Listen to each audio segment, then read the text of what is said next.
What's up, Mosaic Future? Welcome to Grandma's Cooking. We got Matt here and John Thomas. John Thomas, who do we have here today? This is my good friend, our good friend. Ooh. We always have awkward handshakes, but it's good. But it's sick. Always sick. Jake Goss. Jake Goss. Jake, the one and only in the house. World famous in our hearts and Howdy. in the world. Howdy. We're bringing you guys a new series, and we're gonna, encompass this whole thing around the idea of excellence, and we want to bring, none other than Jake Goss, because I know that everything he steps in with excellence. And so, Jake, I want to talk to you today just about your story. Mm-hmm. We know, if you don't know Jake Goss, he's the lead drummer of Laney. Jake, when did you start playing music? Started playing drums when I was 11 because I saw the movie That Thing You Do. And then also, which is fun, Mosaic Future, started playing in the youth group at our church. Started playing percussion, so I started playing djembe, timbales, the hilarious stuff. That's good. But I started. djembe? Djembe is like this this African drum, just one like casting head. Yeah. Just play along. So I started when I was 11 and started playing in a youth group. That was my start. That's It's it. crazy. Yeah. I didn't know that. Yeah. Youth group, man. Timbales. Youth group's important. Come on, Mosaic Future. Come on. So you can start playing drums now. Do it. All right, so you started at 11. Yep. And we've talked about this in the past. Like, you started at 11, and then you played a lot in high school. What was that like?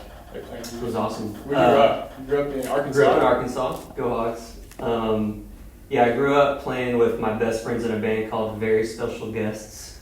We're just a silly little rock band. But that was some of the, looking back on Laney and everything, I'm really grateful that kind of paved the way to love being in a band with your brothers. Because we started when we were in 8th grade and pretty much just played all through senior in high school. We just play go practice in my parents' guest bedroom, and then play any show we could around Arkansas, which there weren't a whole lot of venues, but we played them over and over. What really got me, actually inspired me, is how hard you actually worked in high school. Mm-hmm. Can you expand on how, what was it like going to school, and then you were playing shows I remember you telling me playing late night shows, right? Mm-hmm. And then playing, I think you were playing for church. I forget. In high school, when we did actually play shows with our band, it was usually the bars around town. Yeah. Even though we were just young, we would just go play the 10 to 2 a.m. thing. Yeah. And just do our thing. We were younger, and bars we didn't know what was going on. But we went up there to play music for 4 hours and then get right back home. Not do any bad business. But I usually after school I try to practice 2 hours a day. I try to be regimented, get 2 hours of practice in a day. I was taking lessons at the time too.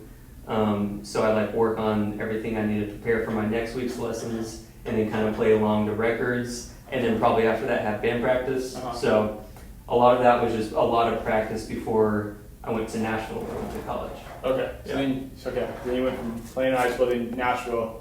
Where'd you go to college in Nashville? Went to Belmont University in Nashville, which was amazing because it was fun being in Nashville because that's music city capital of the world. Right. So at Belmont, that was my season where I just said yes to every opportunity that came my way, because freshman year there wasn't a lot happening. Sophomore year, people needed a drummer for their recitals, and so I just said yes to everything. Yeah. And so I tried to play with as many, different kind of artists, playing different kind of styles as I could. And being in Nashville is the best because you could play a recital and then go gig around town because there's so many venues. So that was a good learning experience for me, because I came from Arkansas playing a rock band, playing a million notes and overplaying, and then moving to Nashville learning how to serve an artist in a song by playing less. So it was a great experience for me. So you played more in Arkansas than you did in Nashville? Yeah. Really? So coming to Nashville, I would start a song and do a drum solo. And all that means is that I'm making the focus only on me. Yeah. And then when I got to Nashville, I had drum teachers who were hey, you got to make this about the artist and the song, not about you. Wow. It's the best compliment sometimes is, hey, I didn't even notice you were there because you weren't overplaying. So it's so interesting that you went from because you would have grown up maybe in a smaller town. Yes. Comparatively to Nashville, Mm-hmm. and you played less when you went to the bigger town. Yeah. I learned a lot about playing less. So you just got better about serving people and learning from the best. Yeah, and I had teachers that just taught me how to listen. One teacher's if you can't hear every part that every instrument's playing on stage, then you're not listening well. Whew. So he's like, if you hear That's we're playing, good. he's like, if you're playing, Yeah. you need to be able to sing back what the guitar player's playing, the bass player, the singer. You need to be listening to them, not yourself. Wow. Yeah, where's your inspiration come from, as far as like, why do you want to be great? Why did you want to be great at that time? Yeah, I think. And why drums? Like, why Yeah. drums? Yeah, I think I'm very, very lucky that since I was 11, that was just my goal was drums and playing. And I never waved off to the side like, I think maybe I should do this or that. Yeah. Just since I was 11, got into lessons immediately. Yeah. And I was like, I just want to be a drummer. And I got really lucky as well because my great aunt taught at Belmont in the musical theater Uh-huh. program. And so when my mom and her would talk, she's like, yeah, Jake's really into drums. She's like, well, you should come to Nashville and take some lessons with these Belmont instructors. Wow. And so when I was in 8th grade, I started going to Nashville spring break and summers to take lessons from this guy, Chester Thompson, who played with like Phil Collins. Okay. No way. And so then since 8th grade, like going to Nashville, I just was like really, really serious about drums. And so, and being around those instructors, I was around greatness, and they were very, they practiced a lot. They played a lot of gigs. I know what I love about Chester, he was the kindest person in every room. So I learned about I was like, this guy's really good. He's also really nice. And so that was my mission. I was like, I want to be the best drummer I can be. Yeah. And I also want to be like a great person because he's the greatest person. And he got a lot of gigs because he was a good hang. Wow. And so he really inspired me, and I grew up loving music and bands, so I just kind of always wanted to do it and never stopped. Yeah. Here I am. How does that pan out now? 'Cause you are the one who's in the stadium, in the stands, the great stadiums and everything like that. And so how does that pan out with that guy Chester, who you said was so kind and also so excellent? Yeah. Now, how do you do that in your life?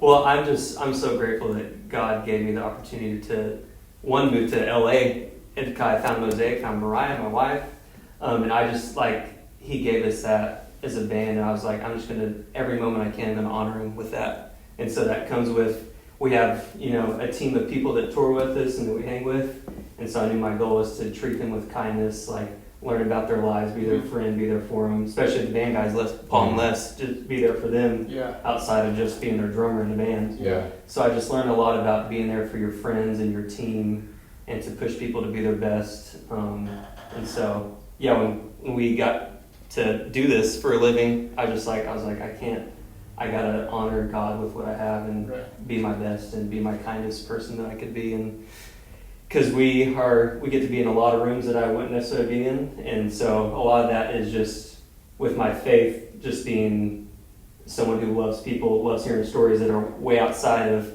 a different personality than I am, or a crazier person, because we're in some crazy rooms. Rock and roll stuff is hilarious and funny, but I love being in rooms with every kind of person because I know I'm rooted in who I want to be in my faith and my community at Mosaic to represent us well. I've just had a blast. Yeah. I know you told me before, your whole story when you moved out to LA. I don't know if you guys know this, but it wasn't just all sunshine and rainbows when you moved out here. You lived in a studio apartment with 3 guys. Yeah. And you were literally in rooms that tight. Yeah. You've been in rooms in big stadiums, but it all kind of how was that? How did it kind of prepare you for? Yeah, I always talk about that, and we're grateful. We started later in our 20s, not when we were young teenagers. Right. So we had a lot of life experience, and we knew, hey, we're let's do this right, and we built a lot of character to do this now, and we got to build a lot of character and friendship living in the same apartment. Yeah. Les slept on the floor, Paul and I slept on mattresses next to each other. And so without that, I think it would look a lot different. So we loved that it was a grind for so many years. So we loved hopping in the van, just the 3 of us. Yeah. Our first tour was we drove from LA to Washington, D.C. in a van. Yeah. Wow. And so a lot of it is just, we love the camaraderie that we were just around each other all the time. Because when it gets bigger, there's tour buses, you don't see each other as much, different sleeping schedules. Yeah. And so you got to be really intentional about hey, we've been let's just meet up for dinner before on a day off. Yeah. We try to be more intentional because early on we were just around each other, but that paved the way for a strong friendship. So, and that's helped us last to where we are now. Last question. What's out there? Because I know you're still pushing for excellence. I know that Like Tiger Woods is someone who you love, and he was like his own competitor. I see you as that same way. So like, what is that thing that's out there for you that keeps you driving to keep working on something that you're already excellent at? Well, I love it, so I want to, and I know there's just so much I can learn. It's like never ending. So I've been reaching out, which is hilarious, to like my favorite drummers.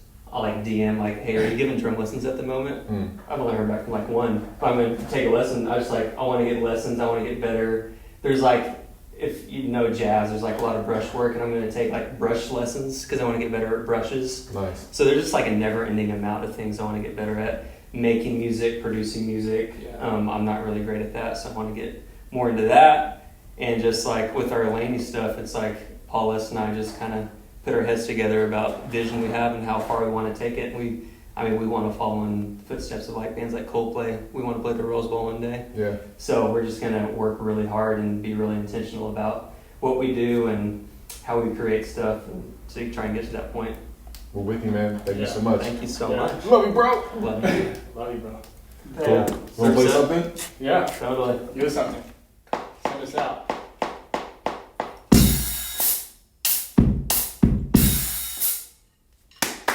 Yeah, sick. There we go. All right, Let's go. we love you, Mosaic Future. Peace. Peace.